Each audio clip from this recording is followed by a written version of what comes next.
Muy buenas tardes, sean todos bienvenidos. Agradecemos su participación en este evento. El Tribunal Superior de Justicia del Estado de México, a través de su Escuela Judicial, desarrollan el Programa de Difusión de la Cultura Jurídica 2023. En este marco se desarrollará la conferencia en línea titulada Tópicos relevantes en torno a la prescripción positiva o usucapión. Para disertar el tema, tenemos el agrado de contar con la participación del magistrado maestro en Derecho, Alejandro Velázquez Contreras, integrante de la primera sala colegiada civil de Tlalnepantla, Estado de México. Acto continuo, daré lectura al resumen curricular del expositor para enseguida cederle el uso de la palabra. Realizó sus estudios de licenciatura en Derecho en la Universidad Autónoma de México, ENEP Acatlán, hoy FES Acatlán. Ha cursado la especialidad en Administración de Justicia Civil en la Facultad de Derecho de la Universidad Autónoma del Estado de México. Es maestro en Derecho Judicial por la Escuela Judicial del Estado de México. Ha realizado diversos cursos en los que se mencionan algunos. Curso Teoría de la Justicia impartido por el Instituto de Capacitación y Especialización Judicial del Estado de México. Primer seminario México-Estados Unidos, Convención de la Haya sobre aspectos civiles de la sustracción internacional de menores, impartido en el Instituto de Estudios Judiciales del Tribunal Superior de Justicia del Estado de México. También desarrolló el curso de formación de magistrados en materia civil, impartido por la Escuela Judicial del Estado de México. También el seminario La adopción en el Estado de México, situación actual, perspectiva, impartido por el Consejo Mexiquense de las Adopciones. Curso de formación y concurso de oposición para magistrados en materia civil, impartido por la Escuela Judicial del Estado de México. Curso taller Instrumentos Internacionales, herramientas fundamentales para la impartición de justicia. También participó en el tercer encuentro de magistrados iberoamericanos por la especialización judicial comercial. Curso de juicio oral en materia mercantil. También el curso propedéutico de mediación privada impartido por la Escuela Judicial del Estado de México. El curso de jurisprudencia, su difusión y consulta impartido por la Suprema Corte de Justicia de la Nación. Dentro de sus actividades docentes ha impartido cátedra en los cursos de formación de juez, secretario judicial, ejecutor, notificador en materia civil en la Escuela Judicial del Estado de México. Dentro de sus actividades profesionales ha prestado sus servicios en diferentes juzgados y salas, ocupando diversas categorías en el Tribunal Superior de Justicia del Estado de México, entre las que destacan notificador, secretario judicial, juez de primera instancia, magistrado interino y magistrado con nombramiento definitivo. Actualmente, magistrado integrante de la primera sala colegiada civil de Tlalnepantla. Agradecemos su presencia y dejamos en uso de la palabra al magistrado Alejandro Velázquez Contreras. Agradezco en primer lugar al presidente del Tribunal Superior de Justicia, magistrado doctor Ricardo Alfredo Sode Cuellar, y al director general de la Escuela Judicial del Estado de México, doctor Jaime López Reyes, a la doctora María de la Luz Ruiz Beltrán, directora general adjunta de la Escuela Judicial del Estado de México, a la maestra Liliana Aguirre Gómez, directora de Comunicación, Extensión y Vinculación de la Escuela Judicial del Estado de México, y finalmente a la maestra Norma Angélica Fernández García, jefa del departamento adscrita a la Unidad Académica de Tlalnepantla de la Escuela Judicial del Estado de México, por su invitación para compartir con ustedes algunas reflexiones que me parecen importantes en una de las figuras que tiene un impacto social muy fuerte en nuestra entidad, porque en algunas áreas del Estado de México, pues es una de las figuras más relevantes que es promovida por los usuarios de los servicios jurisdiccionales, que en este caso es la prescripción positiva o usucapión. Esta trascendencia pues es evidente que genera un compromiso por parte de todos los integrantes del Poder Judicial de cumplir con todos y cada uno de los parámetros que nos va fijando, en este caso, nuestro más alto tribunal. en especial en aspectos que yo he podido detectar que incluso están bastante superados y que en algunas ocasiones todavía como que nos regresamos a aplicar criterios que incluso ya no están vigentes. Así he delimitado, en este caso, a dos aspectos importantes mis reflexiones, y uno está relacionado con la fecha cierta. La fecha cierta dejó de ser un requisito para solicitar la declaración de la prescripción positiva o usucapión, ya que hubo una interrupción en cuanto a su aplicabilidad, y por lo tanto pues ya no debemos de recurrir a este criterio. Sin embargo, bueno, ha sido todavía reiterado el número de resoluciones en donde a los justiciables se les solicita como un criterio vigente acreditar esa fecha cierta cuando ya no lo es, ya está interrumpido. Entonces, sí representa un problema serio porque evidentemente genera una situación de inconformidad que se manifiesta a través de un recurso que tiene que ser revisado por, en este caso, las salas, que efectivamente, pues, en forma inmediata, apreciamos por los argumentos que plasma la parte recurrente que efectivamente se está yendo en contra de una determinación de nuestro más alto tribunal, en el sentido de que este criterio pues, fue interrumpido.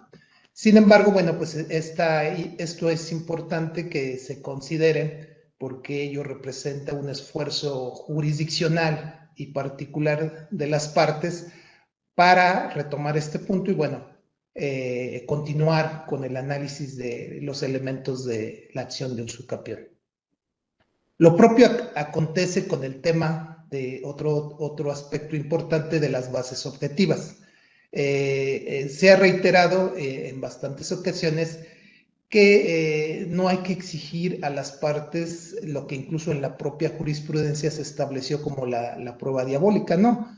De hecho, yo creo que ahí hay que ser un poquito más receptivos, en cuanto que la parte promovente es la que nos debe de narrar el hecho en que funda esas bases objetivas, es decir, esa creencia para considerar que la persona que les vendió podía disponer del bien, o les transmitió el bien, podía disponer del bien. Entonces, nosotros no nos corresponde crear esa narrativa, y menos hacer señalamientos específicos de que debió de haber justificado la vinculación con el titular registral. No, de hecho, nosotros simplemente tenemos que ser receptivos en cuanto a la historia que ellos nos van a plantear, y una vez que efectivamente esa historia que ellos consideran como medular para justificar esa creencia,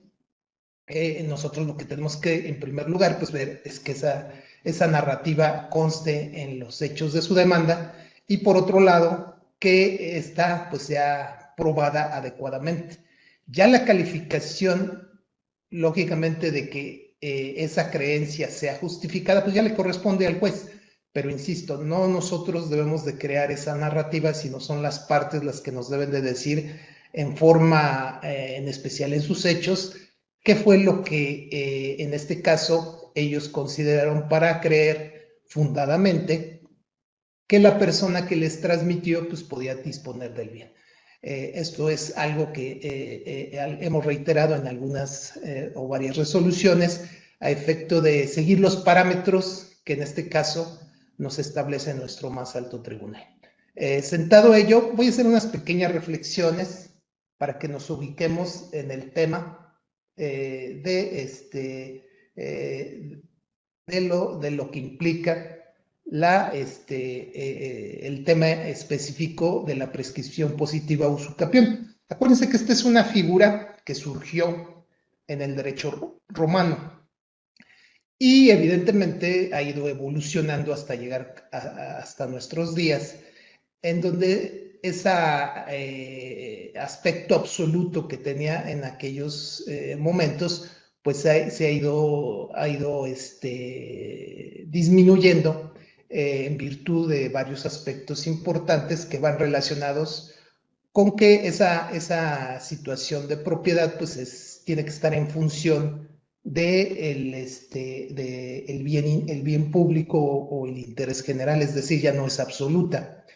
Y esta ha sido protegida en especial en nuestra Carta Magna y ya a nadie puede privársele de la misma, sino mediante un juicio en el cual se sigan las formalidades del procedimiento, es decir, la propiedad. Por tanto, el límite de ese derecho pues está de alguna manera regulado en nuestro artículo 27 constitucional, donde precisamente esa regulación pues depende del Estado. Él le corresponde regular en beneficio social el aprovechamiento de los elementos naturales susceptibles de apropiación.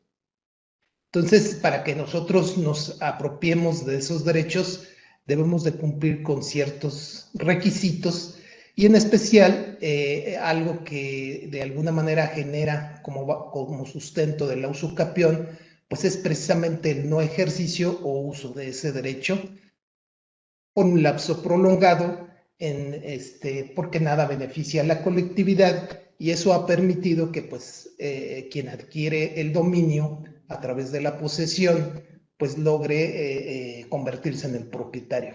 Es decir, la usucapión es un medio de adquisición, no es un medio de transmisión. Y yo creo que esta parte es fundamental para que la entendamos, es decir, ese derecho de propiedad surge propiamente de la ley. La ley es la que nos dice bajo qué condiciones específicas se deben de reunir para que nosotros adquiramos esa propiedad. A diferencia de cuando se nos transmite, ¿no? La transmisión, pues, es entre el comprador y el vendedor, tomando como ejemplo la compraventa, y hay una transmisión de esa propiedad. No, en la usucapión o prescripción positiva, pues ese derecho se adquiere. ¿Por qué? Pues porque he ejercido la posesión con las condiciones que la ley establece. Y lo importante aquí es que debe de haber una causa generadora que me dio esa posesión, que evidentemente si nos vamos al aspecto concreto que está relacionado con la buena fe, pues lógicamente es un acto traslativo de dominio. Así recordamos que los elementos que se deben de justificar, y aquí quiero hacer un paréntesis importante, en especial de que debemos de ir en el orden que esos elementos están establecidos. No es muy recomendable que utilicemos a veces frases como suponiendo sin conceder que estén acreditados los dos primeros y me salto al tercero, es decir, a analizar propiamente los aspectos fundamentales de la usucapión, que es la posesión. Entonces hay que mantener ese orden porque ese orden va a ir estableciendo ciertos aspectos fundamentales que incluso es necesario siempre retomar y analizar, como es precisamente analizar que el inmueble que se pretende usucapir se encuentre inscrito en el registro público de la propiedad a nombre del demandado, el justo título para poseer el bien a usucapir o su causa generadora, y por último las cualidades de la posesión, es decir, que sea ejercicio en nombre propio, de manera pública, pacífica, continua y de buena fe.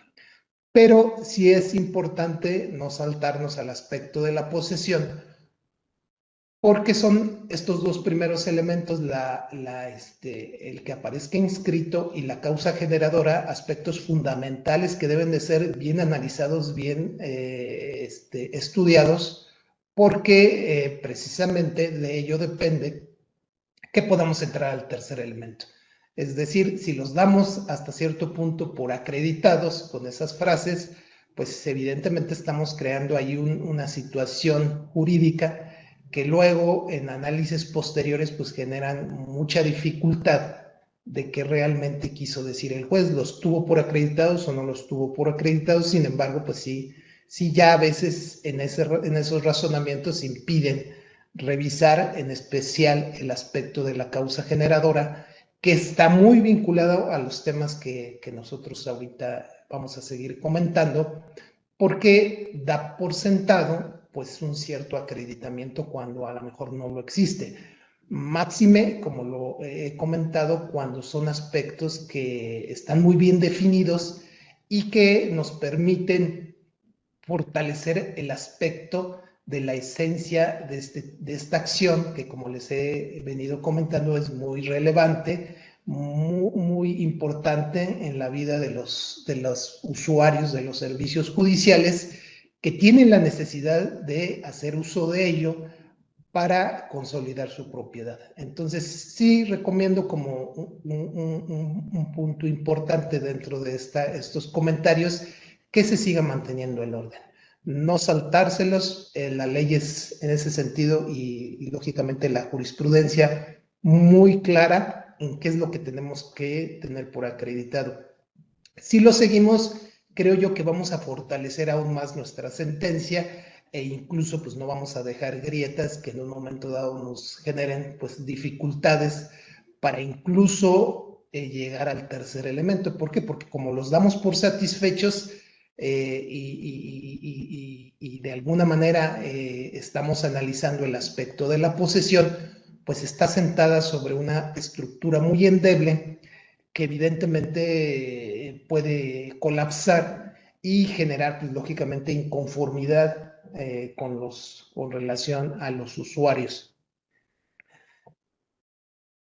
Entonces, continuando con nuestros comentarios, ahorita voy a compartir con ustedes en primer término para iniciar los comentarios en relación al primer tópico que les había yo comentado, que es la fecha cierta, el criterio de donde surgió esa exigibilidad en relación a la fecha cierta. Este criterio, si ustedes pueden tenerlo a la vista al momento de que estamos analizando esta situación, pues van a ver que tiene el registro digital 169830, fue de la primera sala, es de la novena época, es de la materia civil y es la 1AJ9-2008, que fue publicada en el Semanario Judicial de la Federación y su Gaceta en el tomo 27 en abril de 2008, en la página 315, y es una jurisprudencia. Su rubro era prescripción adquisitiva, el contrato privado de compra-venta que se exhibe para acreditar el justo título o la causa generadora de la posesión debe de ser de fecha cierta. Legislación del Estado de Nuevo León. Este criterio evidentemente fue parámetro importante de nuestras resoluciones. Y en este criterio lo que se buscaba era darle certeza a esa fecha a partir de la cual nosotros íbamos a comenzar a contar el tiempo, lógicamente, de la usucapión, es decir, para efectos del Estado de México, pues buscábamos ese plazo de los 5 años.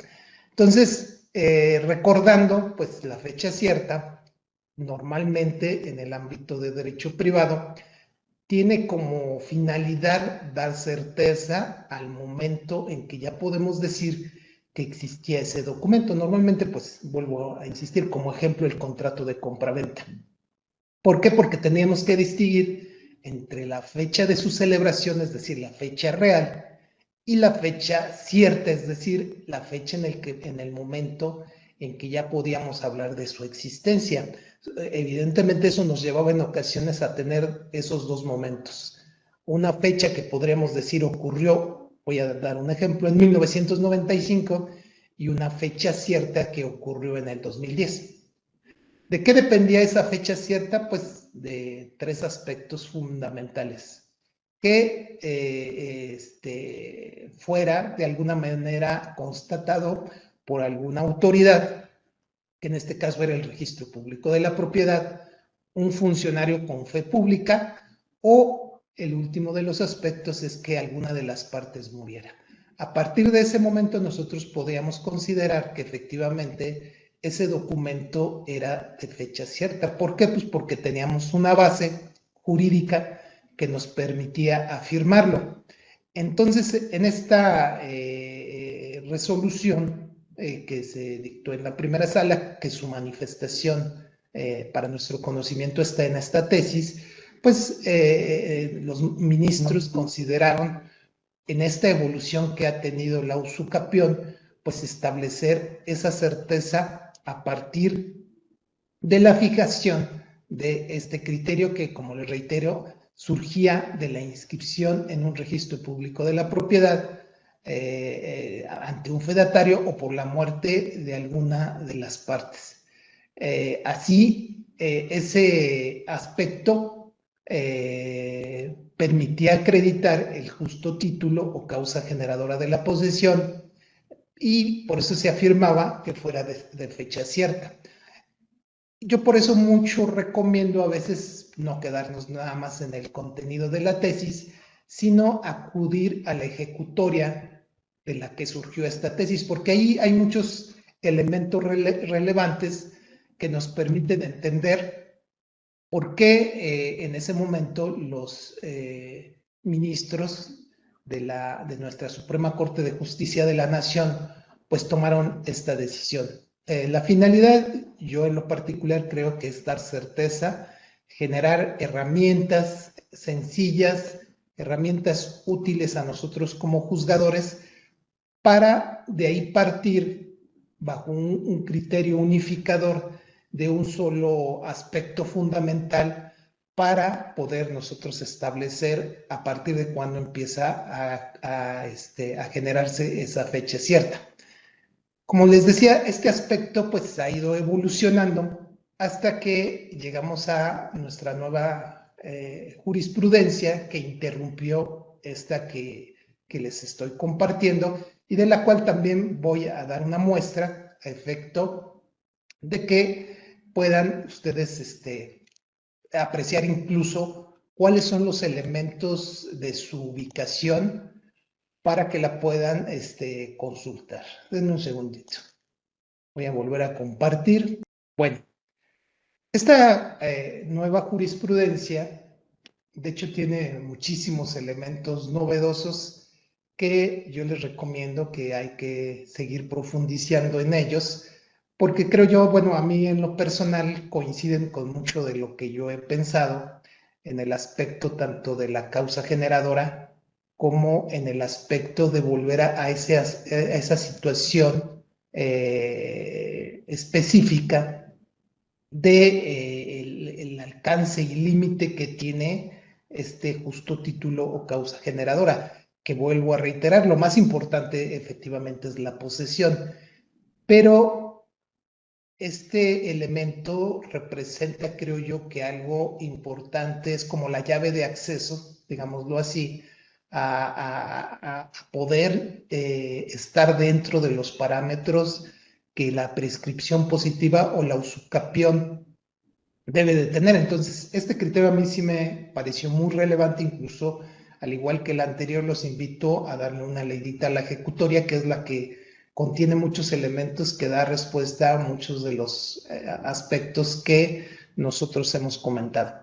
Este criterio, lógicamente, es de la Suprema Corte de Justicia de la Nación, con registro digital 280-83 de la primera sala, es de la 10ª época, materia civil, y es la 1AJ 82-2014 de la 10ª época. La fuente es Gaceta del Semanario Judicial de la Federación, libro 13, diciembre de 2014, tomo 1, página 200. Y es jurisprudencia. Su rubro, prescripción adquisitiva, dice, aunque la legislación aplicable no exija que el justo título o acto traslativo de dominio que constituye la causa generadora de la posesión de buena fe sea de fecha cierta, la certeza de la fecha del acto jurídico debe probarse en forma fehaciente, por ser un elemento del justo título.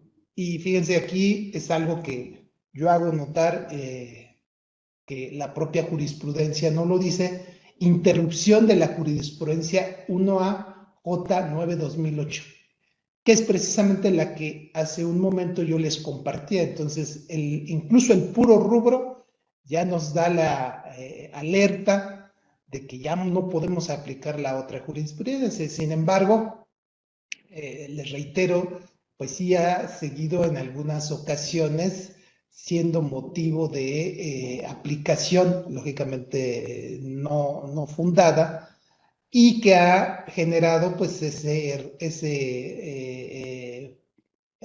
necesidad de que se justifique esa fecha cierta cuando la propia jurisprudencia pues ya nos ha dicho que no es necesario.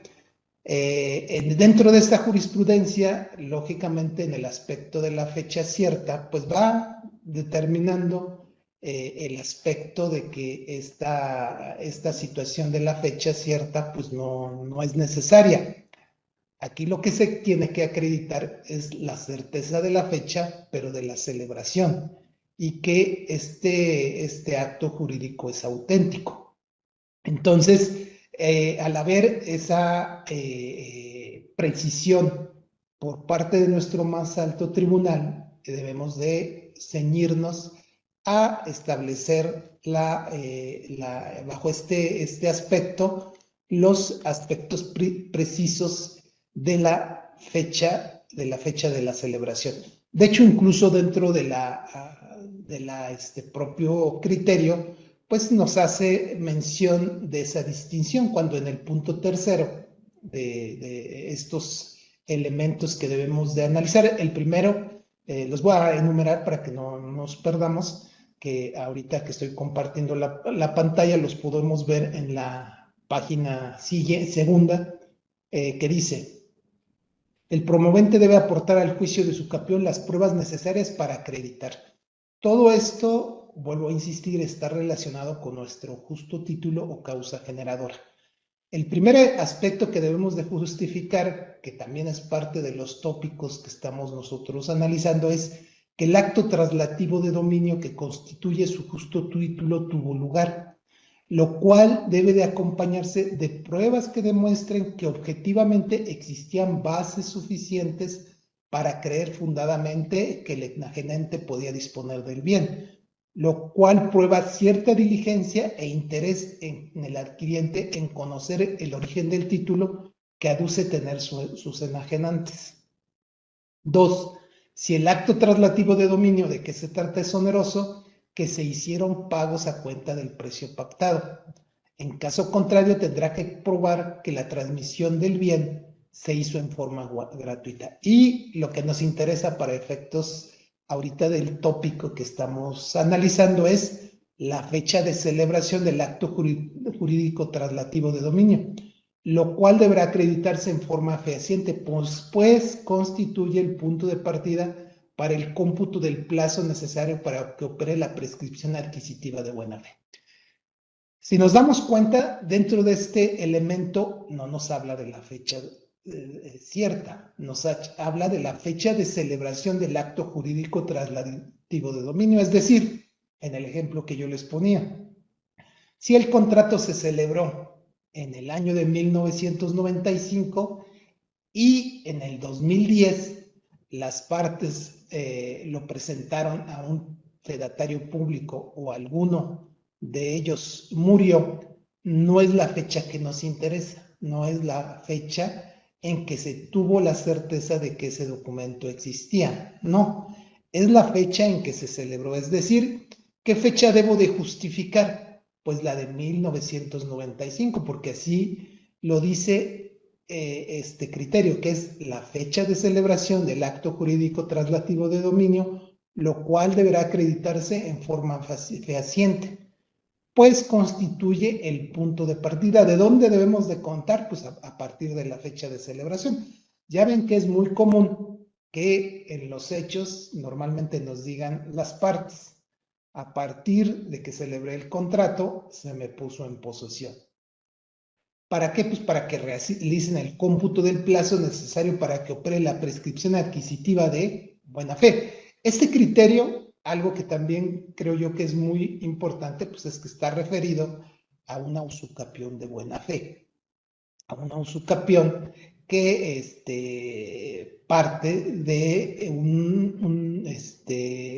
como punto de partida de la existencia de un acto traslativo de dominio. Les digo, normalmente incluso dentro del la propia estructura de este criterio, pues, se habla de una compraventa. Que es, les digo, el ejemplo creo que más sencillo para que podamos tener nosotros entendimiento sobre lo que nos quisieron transmitir los ministros en este elemento. Entonces, reiterando, hay que ser muy cuidadosos porque dentro de todo el desarrollo que se realiza ya propiamente en la ejecutoria, pues nos van explicando por qué se abandonó el criterio de la fecha cierta.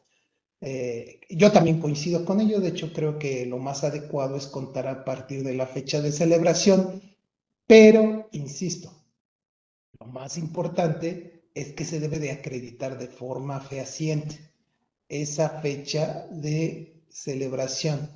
Es decir, pues habrá todos los elementos de prueba que en este caso el actor considere pertinentes para fijar esa fecha de celebración y que nosotros los podamos analizar de forma minuciosa, en forma individual y luego en conjunto para poder llegar a la convicción de que efectivamente en esa fecha se celebró el contrato, es decir, reitero, en 1995, no en la fecha en que podamos constatar que ya existía.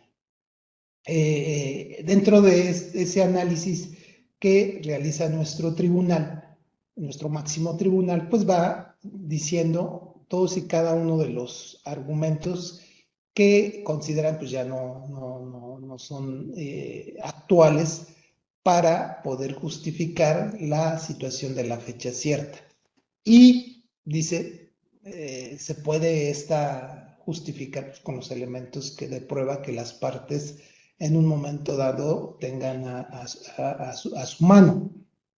Entonces, creo yo que este es regresar a la esencia de la figura de la usucapión, en especial en la reflexión que hace muchísimos años nosotros hacíamos con relación al acreditamiento de la fecha de celebración del acto jurídico y con la cual nosotros pues ubicábamos el momento exacto en el tiempo que nos permitía iniciar nuestro conteo, en este caso, vuelvo a reiterar, en el Estado de México, de 5 años. Y de ahí pues contábamos y nos daba un determinado momento para considerar que efectivamente había transcurrido el término que la ley establecía para poder ser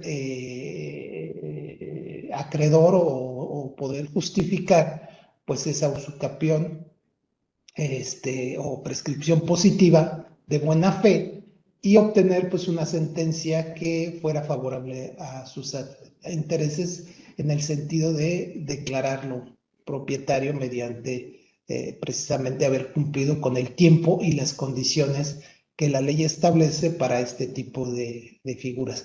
Entonces creo yo que aquí a lo mejor tal vez lo estoy acotando demasiado porque la verdad es que la resolución tiene muchísimos elementos que nos permiten justificar y entender por qué la necesidad de apartarse del concepto de la fecha cierta y volver a ese aspecto fundamental que es el momento de la celebración del acto jurídico. Pero lo importante pues es nada más justificarlo perfectamente para que tengamos la convicción, una vez fijado ese punto de partida, de que han transcurrido el tiempo necesario para ello.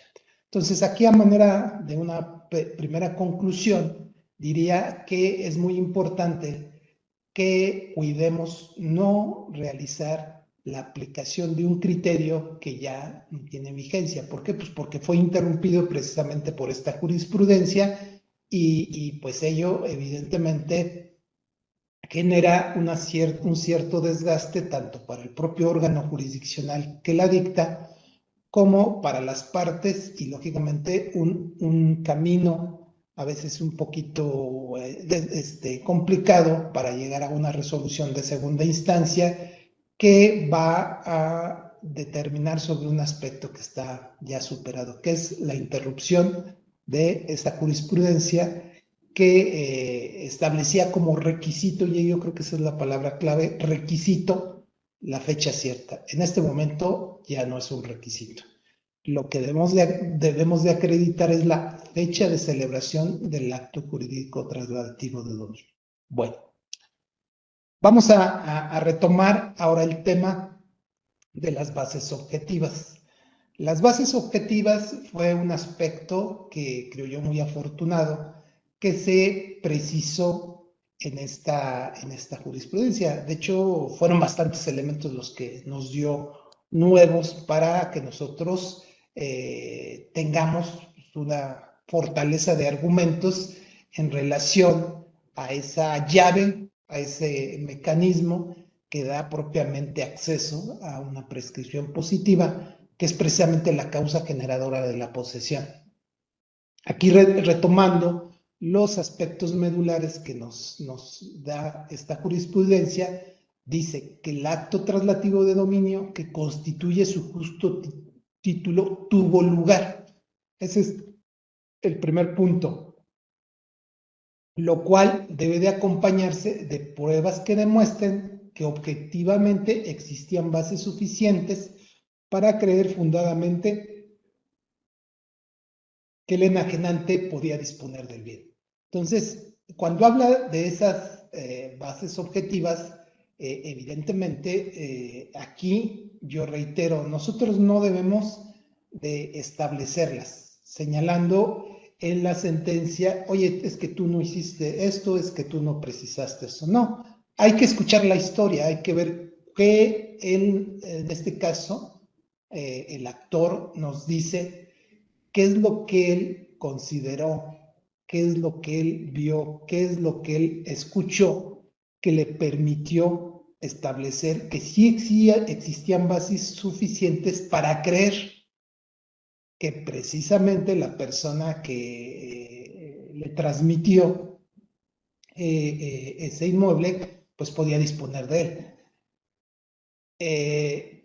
Y ¿qué es lo que nos da como parámetro? Lo cual prueba cierta diligencia e interés en el adquiriente en conocer el origen del título que aduce tener su enajenante. Entonces, si ustedes se dan cuenta, primero que nada, lo primero que tenemos que escuchar y ver es qué nos dicen los hechos. O sea, la historia no la debemos de crear nosotros.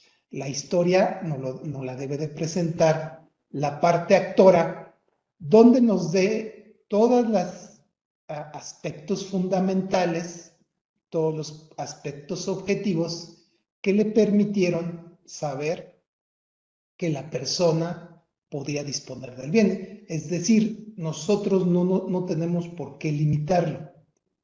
Ellos deben de establecerlo. Ya una vez que ellos no los precisan, en nuestro ejercicio de estudio de la acción, pues tendremos que empezar por establecer esa narrativa que nos está haciendo notar la parte actora y luego ver si está aprobada. ¿Sí? El siguiente paso es a determinados aspectos fundamentales en los que él estableció esa creencia, pues cuáles son las pruebas que nos justifican que esa creencia era fundada. Entonces, y ahí viene el siguiente paso. Debe de tener, a través de ello nosotros vamos a darnos cuenta si hubo cierta diligencia e interés en conocer el origen del título que aduce tener su enajenante. Entonces, por eso yo insisto, hay que dejar que las partes sean los que nos hagan esa narrativa. Normalmente aquí en ocasiones ocurre en la sala que pues la parte inconforme viene y dice, oye, es que me está obligando a que le justifique o que le explique o que le haya yo dicho todo esto. Y pues sí es cierto, no, nosotros no se lo debemos de exigir, pero cuando entramos a su estudio, pues le decimos, pero es que no me dijiste cuáles son esas bases objetivas que te hicieron creer fundadamente que el enajenante podía disponer del bien. Es decir, ni siquiera tenemos que avanzar más. Sí, normalmente nos quedamos hasta ahí porque no hay esa historia que nos permita, en primer lugar, pues saber qué fue lo que a él lo motivó para creer en su enajenante, ¿sí? Y ya historia diferente será que una vez que ellos nos establezcan esa historia, pues viene la prueba de que realmente eso aconteció, para que de ahí podamos calificar que efectivamente hubo cierta diligencia e interés en el adquiriente de conocer el origen de su título. Voy a mostrarles algunos párrafos que a mí me parecen interesantes, ya propiamente de la ejecutoria, que sustentan esta situación. Y esto lo hago en especial porque sí tengo claro, y creo yo que a veces eso nos hace generar esa situación de tratar de establecer nosotros la narrativa, es que dentro de la propia ejecutoria se hace alusión al tema del titular registral.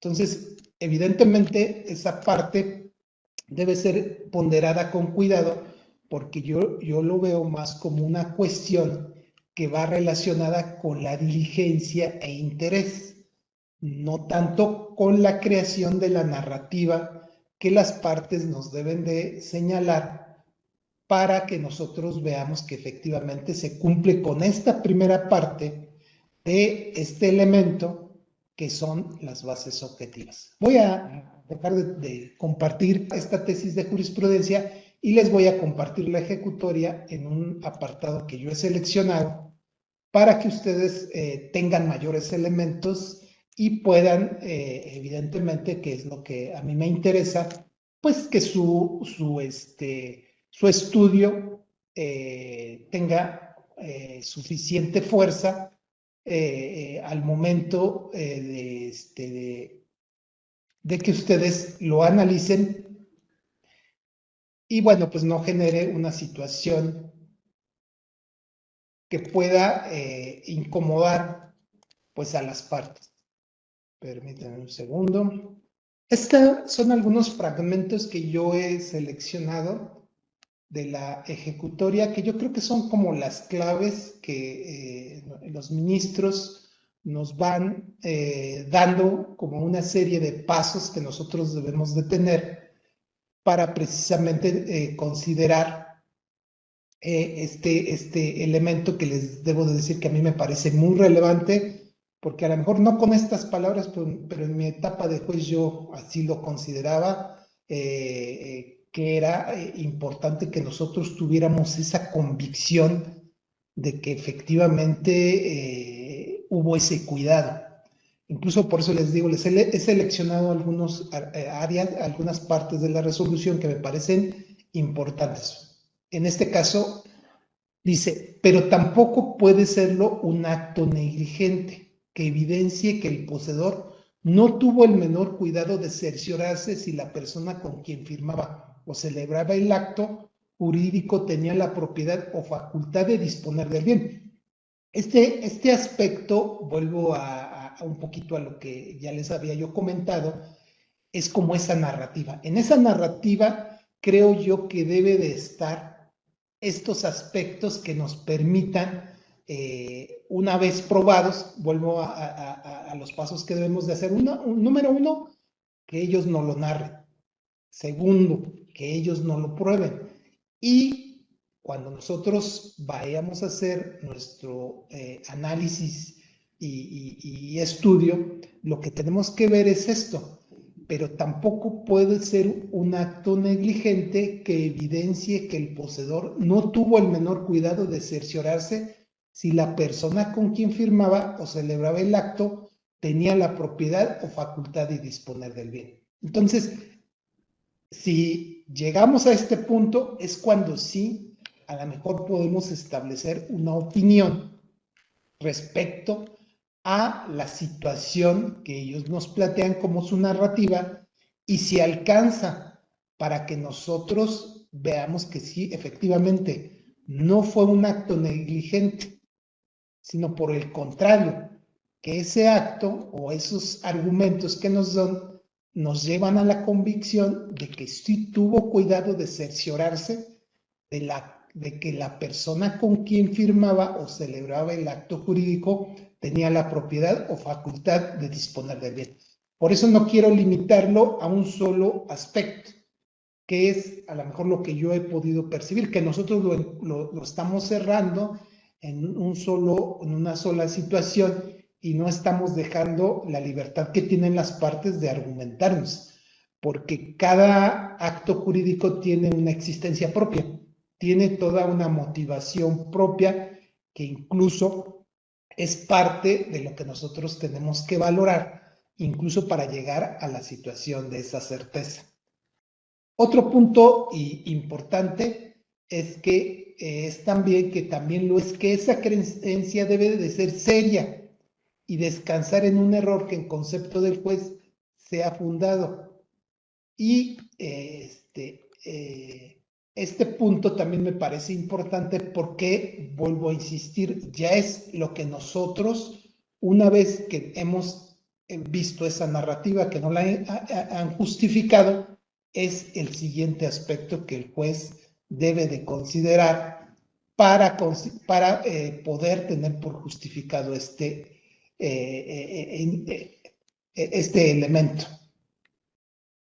Incluso ese otro dice, no basta acreditar que el inmueble está inscrito en el registro público a favor de una persona diversa a quien pretende usucapir, sino que la persona interesada en usucapir el bien a su favor debe aportar las pruebas necesarias para acreditar que objetivamente existían bases suficientes para creer fundadamente que el vendedor podía disponer del bien. Entonces, este otro párrafo nos vuelve a regresar a ese punto importante de qué es la narrativa, que las partes establezcan lo que nos va a dar el parámetro de poder nosotros ir calificando, valga la expresión, pues que efectivamente se debe de justificar esta situación.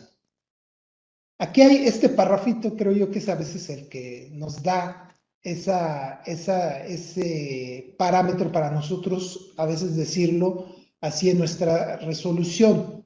Dice, entonces, si se trata de un inmueble que está inscrito en el registro público de propiedad, que como su nombre lo dice es público y por lo tanto todas las personas pueden tener acceso a él, lo idóneo sería cerciorarse de que quien es el titular registral del bien, que al final de cuentas es en contra de quien tendrá que ejercerse la acción de usucapión, para conocer si existe un vínculo entre esa persona y quien pretende vender el bien. Este aspecto, vuelvo a insistir, creo yo que no inmediatamente, al estar buscando la narrativa, nosotros lo debemos de poner como un parámetro inicial. No, creo que este es un parámetro que nosotros tendremos que ponderar al momento de que estemos analizando ya el aspecto propiamente de esa creencia. Es decir, ya nos acreditaron esos hechos, ya no los probaron, ahora vamos a nosotros analizar si efectivamente esa creencia es fundada bajo los parámetros que ya comentamos. Aquí hay otros que me parecen también importantes, dice, sin tomar ninguna precaución para conocer cuál es el vínculo que dicha persona tiene con el titular registral, en cuyo caso su actitud podría tildarse de negligente, o tomar la precaución de cerciorarse si hay algún vínculo entre ellos, informarse en qué consiste ese vínculo y celebrar el acto jurídico con el vendedor si considera que ese vínculo puede ser suficiente. Dice aquí, no es necesario hacer una investigación o acreditar la prueba diabólica. Sin embargo, sí es necesario demostrar cierta diligencia, cierto interés en conocer cuál es el origen del título que aduce tener su vendedor y demostrar en el juicio por qué se consideró que ese título era suficiente para transmitirle el dominio. Entonces, insisto, este aspecto es el del que nosotros nos debemos de ocupar, no de establecer una narrativa.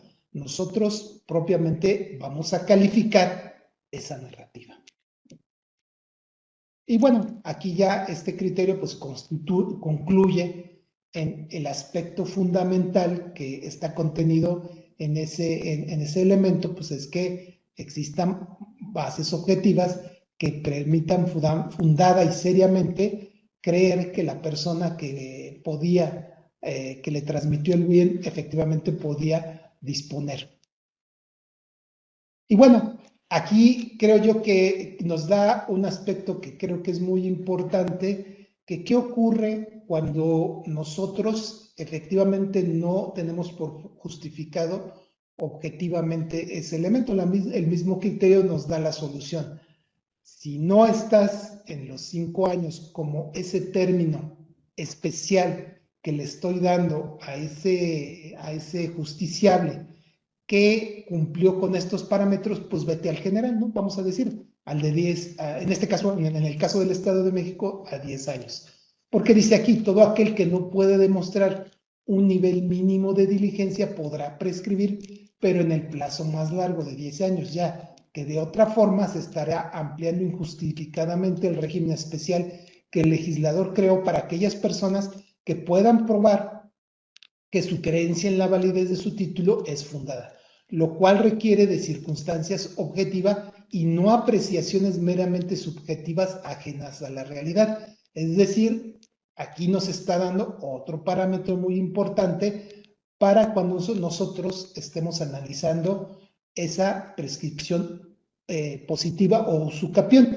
Entonces, aquí podemos concluir, vuelvo al tema que nos llama la atención como tópico, que es ser precavidos en la situación que debemos de dejar que las partes nos creen, nos establezcan esa narrativa de, siguiendo los parámetros que nos establece esta ejecutoria y lógicamente la tesis, para considerar que efectivamente de entrada nos está dando esos hechos específicos y donde nos explica por qué creyó fundadamente que la persona que le transmitió podía disponer del bien. Por último, a manera únicamente como de una cuestión, creo yo, interesante que hay que tomar en consideración. Les voy a compartir el voto concurrente, en este caso ya lo estoy seleccionando, que está relacionado con esta ejecutoria, que es el registro digital 4163, contradicción de tesis 204-2014, época, voto concurrente, primera sala, Gaceta del Semanario Judicial de la Federación, del ministro José Ramón Cosío. Aquí fíjense que hay una parte importante que me pareció que él está como haciendo notar, que a mí sí me llamó la atención, que él hace notar que está de acuerdo en que efectivamente lo de la fecha cierta, pues no debe de ser un parámetro que se debe de considerar para el tema de la resolución. Sin embargo, él hace dos consideraciones importantes y por eso yo siento que nosotros, es mi recomendación personal, debemos ser muy prudentes al momento de que nosotros, por eso les decía, analicemos el aspecto de este elemento. Y en primer lugar, que sea la parte la que nos dé esas bases objetivas, esa narración, ese aspecto fáctico. Vean lo que dice el ministro.